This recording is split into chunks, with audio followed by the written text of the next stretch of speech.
2021 at 1:09 p.m. A 911 call was received by the Madison Township Police Department reporting a fire. Yeah, I need a firefighter here. I got a fire in my house. You have a fire? Yes, I need a fire. Strangely, for about 45 seconds, the caller withheld the fact that his wife was still inside the house. Is everybody out of the house? No. I think I just grabbed the kids out. I couldn't go in. I tried to get in now. I can't control it. Within minutes, first responders arrived on the scene at 3532 No Bixby Road, 15 miles from Columbus, Ohio. They immediately extinguished the fire, but unfortunately, it was too late. The fire was fatal. The body cam footage that you are currently watching was recorded by Commander Victor Boyd. Frank 120727 car. Okay. Upon Boyd's arrival, he approached the fire chief, who had been speaking to the homeowner moments before. So what we got here? He was home. He got the kids out. As you can see, the homeowner appears to be cool, calm, and collected as he waits by his vehicle. But contrary to his demeanor, this was no small fire. At the time of the call, his basement bedroom was nothing short of an inferno, with all of the valuables inside being burnt to a crisp. This sparks the question, why is he so calm? Especially when he knows that his wife was trapped inside. Now, sounds like from him, she must have been babysitting the two kids and he was gone. And he just happened to come home in time? He just came home and opened the door and it was full of smoke. Kids were still in there playing around on the floor and he got them out, but couldn't go back in for her. Do you have any idea? Is she alive when this? It's hard to tell. Okay. I can't believe that. I don't know. Commander Boyd decided to shit take don't a even look at sound the right. aftermath That shit don't himself. even The sound fire right, was fools. surprisingly contained, with only one room being severely damaged, while the rest of the house was essentially untouched. The exact cause of the fire was unknown at the time, but it was clear that an accelerant was used to cause such concentrated intensity. The victim was found lying in the middle of the room, burnt beyond recognition. On her neck was a USB cord, and underneath her was a burnt bottle of charcoal lighter fluid. 3532 No Bixby, we've got a structure fire, and we've got a body on the inside. And there's a body inside there. That is correct. They're saying this fire was in the room that this body is found in. Some murder, nigga. With the evidence pointing toward foul play, Commander Boyd decided to question the homeowner himself. This is 41-year-old Mamadou Aliou Diallo. At this point, he is fully aware that his wife had died in the fire. Yet again, he appears to be completely calm.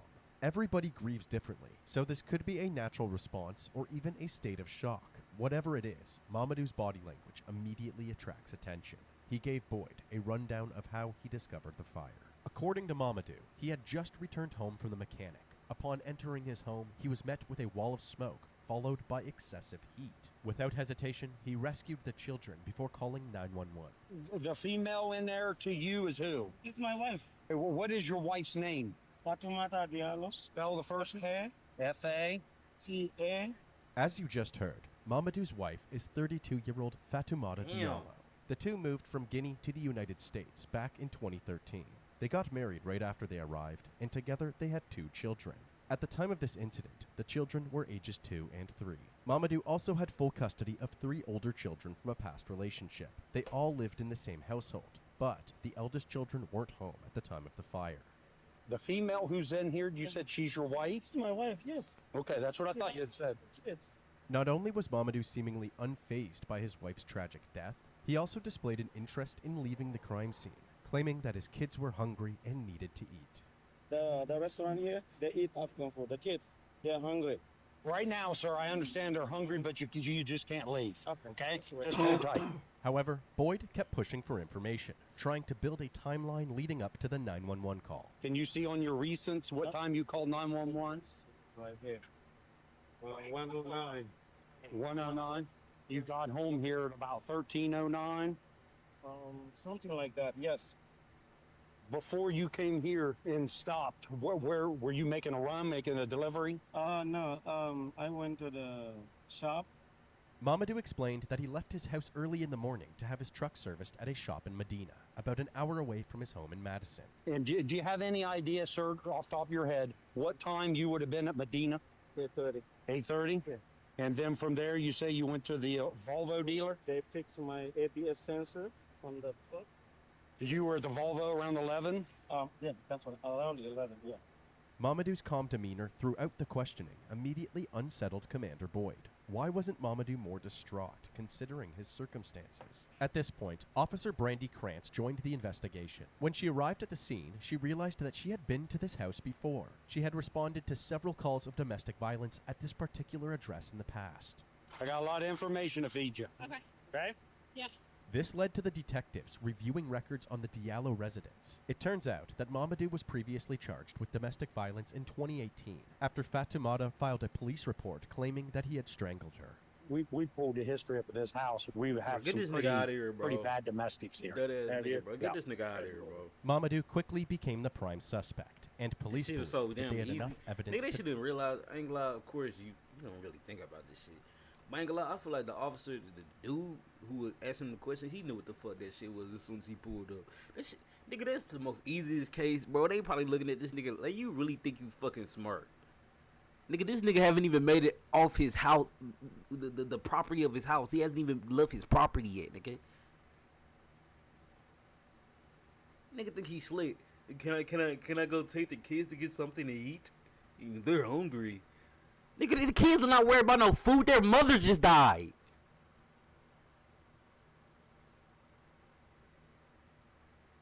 What the fuck? Fucking nut ass justify nigga. an arrest. On your October ass 1st, rot in prison. 2021, one day after the fire, Mamadou was arrested and charged with murder. Why he's doing this? Police said you're riding in his car. Have a seat. Thank you. After being escorted to the station for questioning, Mamadou experienced one of the most intense interrogations found in the true crime dossier.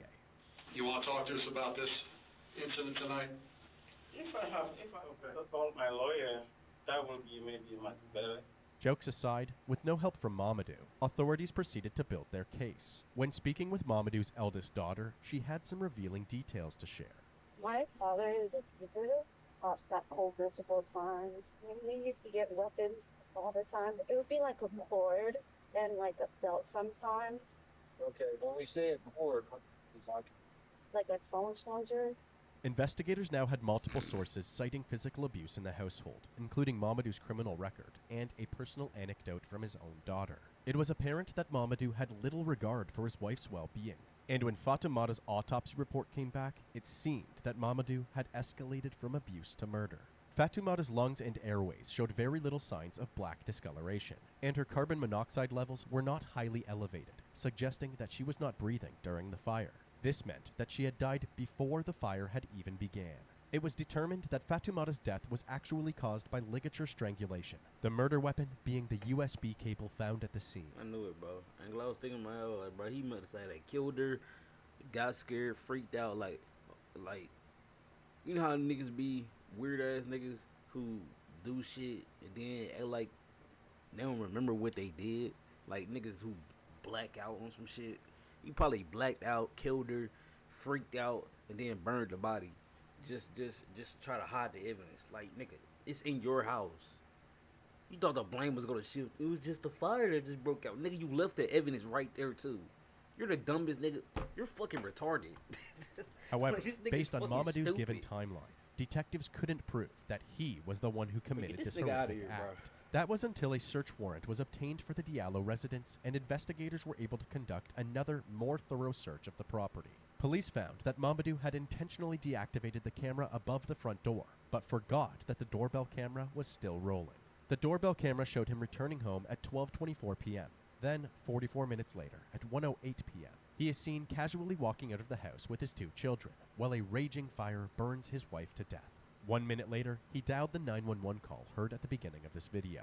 Yeah, I need a firefighter here. I got a fire in my house. The doorbell footage completely contradicted Mamadou's initial story, where he claimed that he called 911 immediately upon his return home. However, this camera only captured the front entrance, so in an effort to view the house from a better angle, police decided to search the surrounding neighborhood for more surveillance footage. Fortunately, a home security camera from across the street recorded the entire sequence of events. After returning home and spending the mysterious 44 minutes inside, Mamadou places his kids in his vehicle. He is then captured nonchalantly walking back to his house and peeking through the window of the burning room. He then returned to his vehicle and placed the 911 call. This recording captured the entire 24 hours surrounding the fire and confirmed that Mamadou was the only person who entered the house that day. This discovery further fueled the detective's belief that he intentionally murdered Fatoumata. With a mountain of evidence towering over him, investigators were prepared to move forward with Mamadou's prosecution. Well, those friends and family are most certainly heartbroken, and they want answers about why Fatoumata Diallo is now gone. Diallo and his 2 young children made it out safely. First responders would soon discover his wife, Fatoumata Diallo, did not. The 911 call, he never mentioned his wife was in the house for 45 seconds to a minute. I mean, if it was you and I and our loved one was in the house, the first thing I would say is, get somebody here. My wife's in the basement, I can't get her out. By the time firefighters put out the flames, it was already too late. She was strangled with some sort of braided cable, maybe a phone cord, something of that nature, and then she was set on fire. Her family and friends say they knew the couple had had problems, but never expected Fatoumata to be killed. Police reports show a history of calls to the house dating back to 2018. They mention a temporary protection order against Mamadou and tension between Fatoumata and her stepchildren. It was very tragic.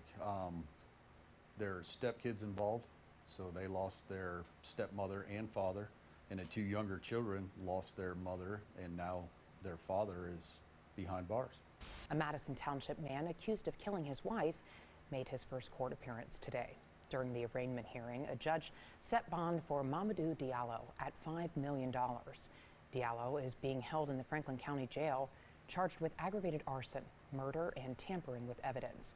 He is accused of strangling his wife, 32-year-old Fatoumata Diallo, on Thursday, then setting her body on fire with their kids inside the home.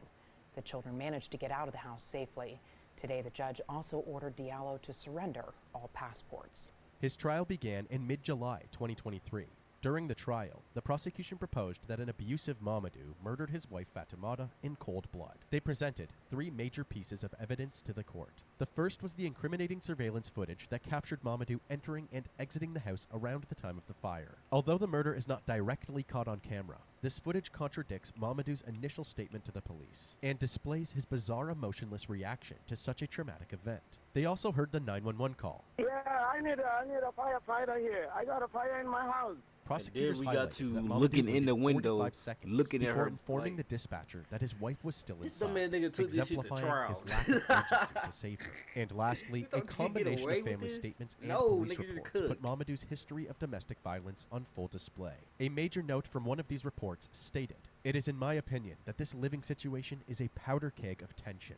Most likely only a matter of time before something at this residence turns into something criminal." To wrap up their case, it was asserted that Mamadou had the means, motive, and opportunity to commit the crime, and that his actions were premeditated and deliberate. Yep. They urged the jury to find Mamadou guilty on all charges. The defense would go on to vehemently deny the allegations against their client. But after a 6-day trial, Mamadou was ultimately found guilty of 2 counts of murder, aggravated arson, tampering with evidence, and gross abuse of a corpse. On July 26, 2023, Mamadou Aliou Diallo was sentenced to life in prison with the possibility of parole after 27 years. So what's the answer to the question that we asked earlier?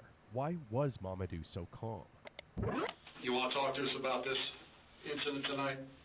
If I call my lawyer, that would be maybe much better. The moment he murdered Fatoumata, his experience with police kicked in. From the 911 call to the interrogation room, Mamadou provided little to no detail and displayed little to no emotion. He was calm because he had a plan from the get-go, which ended with him invoking his Fifth Amendment right to counsel. Regardless, Mamadou Aliou Diallo now resides at the Franklin County Correction Center in Columbus, Ohio. Dumb fuck. Exactly 156 miles from Columbus is the city of Greenfield, Indiana, the home of our next subject. On October 13, 2016, 7 years before Mamadou's conviction, a man named Aaron Freilich went over to his friend Patty's house only to discover her dead body in the living room. He immediately dialed 911. 911, where's your emergency? We just came into a friend's house and she's dead. Okay, where are you at? We're in Cricket Reels. So is she breathing at all? No, she's dead. Okay, all right. Does it appear to be natural or you don't know? Why are you so Her calm? car's gone and she's dead on the couch. I'd say there's foul play here for sure. All right. What's your name? Aaron Freilich. When officers from the Greenfield Police Department arrived at the scene, they took note of their surroundings. In the kitchen, the kick plate for the fridge had been knocked loose, and a purse laid on the floor with a slipper beside it. They found the other slipper in the living room, where Patty was laying face up on her couch, red marks around her neck, and wearing a red bathrobe. The sash was on the floor beside her, rather than on the robe itself. There was clear signs of a struggle, with pillows scattered on the floor. Also, her 2011 blue Ford Taurus was missing, as well as her iPad, Wi-Fi hotspot, and her 55-inch TV. It was apparent that a burglary had taken place. Just hours later, one of Patty's sons, Daniel, arrived on the scene. When the police questioned him, they quickly learned of a likely suspect, Spencer Spielman. Spencer was friends with Patty's son, Nick, and had approached Patty asking for money. So, she hired him as a handyman in exchange for cash. As time went on, things kept mysteriously going missing from Patty's home. But she didn't want to accuse Spencer right away. She became more worried when Spencer asked about one of Nick's expensive watches. So, just to be safe, she took the watch out of the box and hid it in a secret hiding spot in the house. Then, on October 12, 2016, just a day before her murder, Patty's home was ransacked, and the burglar left the empty watch box on the table. She texted her friend saying, "Spencer broke into my house today. Didn't get what he was looking for, though." She then warned him over text, saying, "I will have you arrested and thrown in jail. Don't ever break in again. Don't test me. I know you were in my house." She also texted her son Daniel about the situation and said, "Okay, kinda scared. Can't sleep. Worried." Police immediately began searching for Spencer. Then, on October 14th at 11:10 a.m., they got news from the Hancock County Coroner's Office. Patty's death was ruled as a homicide, the murder weapon being the red bathrobe sash. It had been tied around her neck twice and was used to strangle her. Police spent the rest of the day hunting Spencer down, but he was nowhere to be found. Then, at 8:45 p.m., a 911 call was placed by a man named Dwayne Davis. 911, where's your emergency? Did you guys find the blue Taurus that was stolen from Patty Dresser's house? I have no idea. Well, there's one sitting here at the Village Pantry on South 9 right now that matches. What's the license plate? UJF691. Is that the car? I can't tell you that information. Okay, well, I'm the owner of the car. Okay, what's your name? Dwayne Davis. Patty and Dwayne were friends for 25 years and a couple for 7. Dwayne is a general manager of a Ford dealership where they had actually bought the blue Ford Taurus together. Even after their breakup, Dwayne was still technically the owner of the car. Coincidentally, he had just pulled up behind the blue Taurus at a red light and quickly recognized it as his own. I ain't gonna lie, like, and this shit's sad because, like, there's both sides of the law. And, like, it be cases where you need police type shit, but then it be cases like, nigga, they can't do shit for you. And the shit be, like, so foul. But, like I said, bro, it's always both sides, bro. It's always two sides. I ain't gonna lie, I mean, shit, niggas say you can scream fuck 12, fuck police all you want, but sometimes you need them niggas. Hey, you gonna need police. Hey, when the young niggas start, you feel me, and then you had shit like this happen, you need 12, right? But like, sometimes, bro, him to call 911. Like, who's with the car? Two white guys. You take shit in your own hands, it's illegal. Where you at now? We're coming up to the curve, coming toward their police car right there. As Dwayne ended the call, officers approached the Ford Taurus and 2 men were arrested. Drop everything in your hands now. Step back towards me. Keep coming. Keep coming. Stop. Passenger in the vehicle, step out with your hands up. The driver was Spencer Spielman, and the passenger was someone named Brandon Humphreys. Police promptly separated them and brought them down to the station for questioning. They began with Brandon Humphreys. What we're looking into is something very serious, okay? Do you know why you're here, why you were shot? Absolutely not. I'm baffled right now. Okay. Who's the guy that you're with? His name's Spencer. Okay. He's an old friend of mine. Obviously, you're in the car with him tonight. Mm-hmm. What do you know about the car?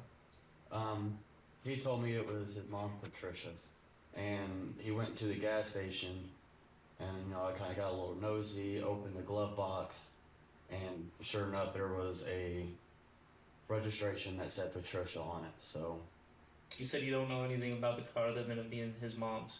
I'm kind of already putting 2 and 2 together. Okay, the car's stolen.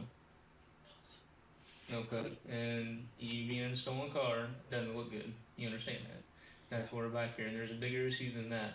The stolen vehicle you're in is attached to a homicide. Homicide? Like someone died in it? There's really no conversations about the car itself. He just said his mom was letting him borrow it. And I'm gonna just tell you this now, just in case it pops up in the future. I did buy a TV off him. He said it came from his mom's house. So now I'm starting to think if the car was stolen. What kind of TV was it? It was a 55-inch Hitachi TV, and I took it to a pawn shop because I knew it was going to be money. If you feel like you're holding something back to protect him? No, at this point I can give less about him. Okay. Because he had me in a stolen vehicle, and now I'm learning about there was it's attached to a homicide. Where our homicide happened, would there be any reason your DNA would be on any evidence inside the house? Absolutely not. No. If we get information from somebody else that you were involved and we're able to prove that, it's not going to look good. Are you sure there's nothing else? I promise you there's nothing else. I know I'm innocent about all this. The detectives had no indication that Brandon was lying, so after taking Brandon's photo, they wrap up the interrogation and he is allowed to leave. They then move on to Spencer. Pay close attention to his posture throughout this interrogation. His arms are crossed, physically closing himself off to the detectives. Unlike Brandon, Spencer has a good idea of why he was brought in for questioning. I mean, obviously the car. Patty let me use it. Okay. All right, well, that's what we need to get to the bottom of. I go over there to her house once or twice a week. And we're talking about Patty. You Patty. I like clean her house and stuff. Like she pays me like $100 once a month to do all her windows. Okay. Like clean her floors. When asked why he had Patty's car, Spencer had an interesting story to share. I was cleaning and she got into a fight with some old guy who was over there. Blah, blah, blah. I went down, I was like, I'm leaving. She's like, oh, she was like, she let me take her car.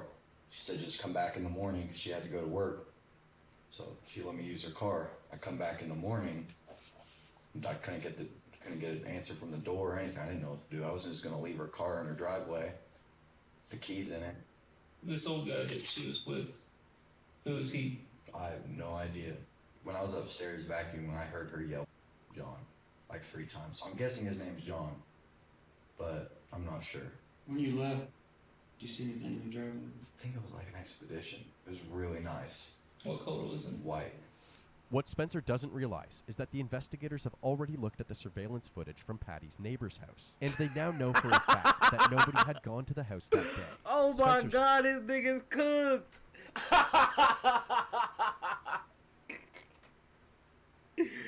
Cuz they're sitting in the chair. You said, okay, what happened? Okay, that's crazy. John? Dang, okay, so she got in a fight with John? Yeah, so John probably the one who did this, huh? Yeah, that's crazy. But you know what's else crazy though?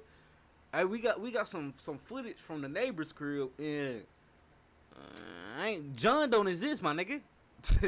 Actually, we see you walking up to the house, and you leaving in the car the night of the murder. Ain't that crazy? But she probably told you to take the car on some shit, and she just probably died, right? Dumbass nigga, right? Story was completely fabricated. You have a key to Stupid the as shit. residence? I do not. Okay. She always lets me in. She's Yeah, always then. sitting in the garage. Have you got the door code? Like the keypad for the garage door? Yeah. So Thursday morning, is that when you brought the car back? I got there like 7. I waited for a couple hours. I'm not gonna lie to y'all. Okay. But you just never answered the door? There was not an answer. So now we're into Friday today. What did you do when you woke up? Went to Brandon's, loaded up one of his rims for his.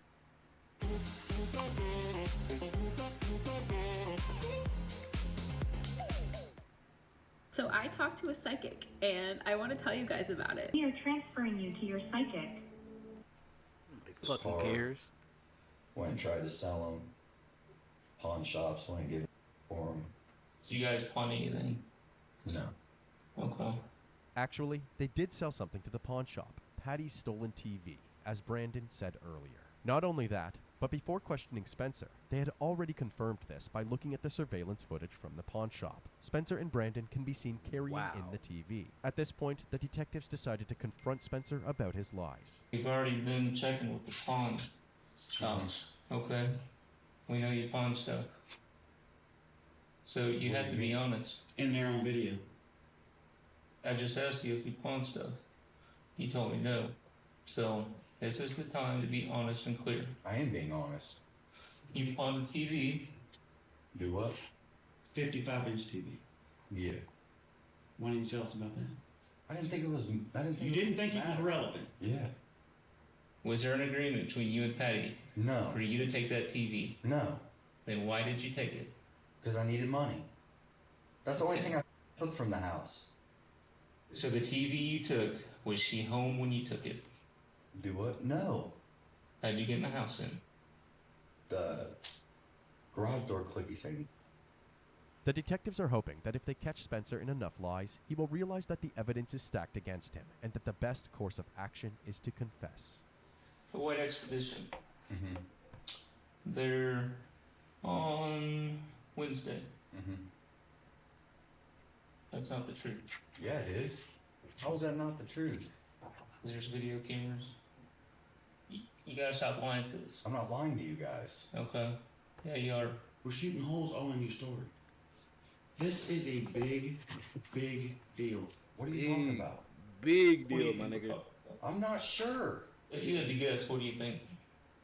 Well, y'all obviously think I stole a car. Stolen car? I didn't steal no car. What's going on? Murder. Bull. Murder. I didn't kill nobody. Apparently you did. The You stole her car? No. What? Broke in her house, stole her TV. No. Stole a car, stole a MiFi. You literally just said you stole the TV. You literally just said you stole the TV. You literally just said that. You literally just said that. The only thing I stole from the damn house was the TV. You stole a car? No. You killed her? No. You stole the TV? No. You just said you stole the TV. What? Bullshit? Bullshit? Bullshit? Bullshit? Like, shut your bitch ass up, nigga, and just take the shit, be a man, bitch. Better tell us who did. Scary No. ass nigga. Yeah, right. I don't have the balls to murder anybody. Maybe you didn't mean to. What? This is your opportunity to tell us what happened. I don't know. Why, since you sit your ass in that chair. You know it. You sit there and thought it all up and you thought you had it all figured out. No, I did not. John. Who the hell is John? I did not. We got video. There ain't no white truck around. I didn't Tell us the anybody. truth. Save your life. You. About 1 hour into the That's a bit- interrogation, Spencer begins to show signs of defeat. You were there. She's dead. You got her car. I'm a jury member. What am I going to think? I didn't kill her. It's like you don't have any emotion that she's dead. No, I care. I just don't show it. Spencer, let me ask you this. I Okay. didn't kill anybody. Even though he sticks to his claims of innocence, his delivery is becoming more and more lethargic, and his posture slowly evolves from closed off to more open. And who was there when you left? That dude. I'm not lying about that either. We've gone over and verified the times on the video. There's no expedition there. Okay. Are you saying that just because you're scared? Yeah. I didn't. But there's no expedition, right? We're finally getting somewhere. Okay. What were you scared about coming up with the story about her getting in the argument? Oh, she did. She was screaming at somebody on the phone. But that was on the phone. Did she ever take any of that anger and turn it toward you? Like, did she tell you to get out of the house? Pretty much. And as I'm walking out the garage door, I got hit in the back of the head with something really hard. And all I remember is waking up in the Walmart parking lot with the TV in the trunk. It hadn't been hurt, right? I don't know, it was in the garage. I don't know what she grabbed. Was she cussing at you? Bro, this nigga. She was going nuts. Do you ever remember her falling? having to help her up? I think no, she did fall off. She knocked the chair over. Did you help her up at any point to like the couch? Did she fall down? That stuff's Yeah, going to help. I walked her over to the couch. So you helped her on the couch? Yeah, and she laid down. She had a robe on when you picked her up and put her on the couch. Yeah. The robe, like the strap where you tie it, that was on the floor? It was right there by the couch, I think, on the floor. So she fell out of the chair. You've helped her onto the couch. She hit you in the back of the head. I took her car and left. When we went to the autopsy, that robe, the marks around her neck, that robe was wrapped around her neck, that tie. Oh, I didn't do that. Hell no. We're trying to figure out how that got around her neck. I had a choker with it. No, we're losing you. Bit by bit, the detectives chipped away at Spencer's facade. What started as a completely fabricated story had turned into Spencer making several crucial admissions. And the detectives weren't done yet. About 2 hours into the interrogation, at around 1:20 a.m., everybody began showing signs of exhaustion, so they decided to go for a smoke break. You want a cigarette, right? Sure. You'll go right out that exit door. Right there. From the moment they walked outside, nobody spoke of the investigation. In fact, Spencer didn't speak at all. Once they finished up their cigarettes, they all made their way back into the interrogation room, and it was immediately clear that something within Spencer had changed. I'm ready to tell y'all what happened. When I let her down on the couch, like a few minutes later, she just came up, freaking out, hitting me, and trying to scratch at me. And I just tightened it left. I came back, and by that time, when I took it off, it was too late. The detectives finally had a confession, but to strengthen their case even further, they wanted Spencer to volunteer information that only the killer would know. For example, the fact that the sash was wrapped around Patty's neck twice. So she's on the couch. She jumps up. Where was the belt, sash, whatever we want to call it? On the little table. Did you talk about the table next to the couch? Yeah.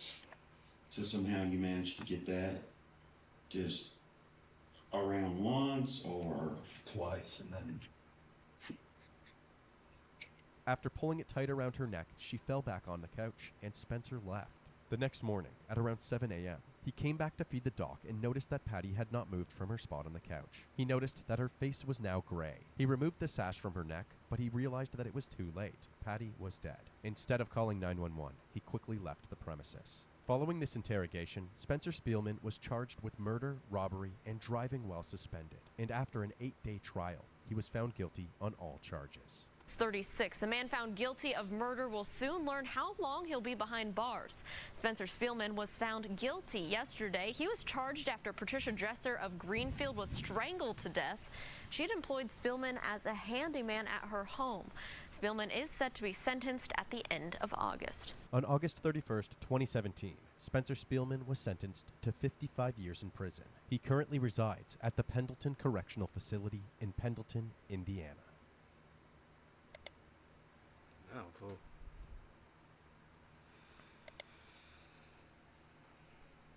These niggas are sick. That's my thoughts, bro. These niggas are sick. Sick ass niggas, bro. Looking weirdos. Lock them up. Throw away a key. Have a big buff black nigga fuck them in the ass. That's what needs to happen. And that's what's gonna happen.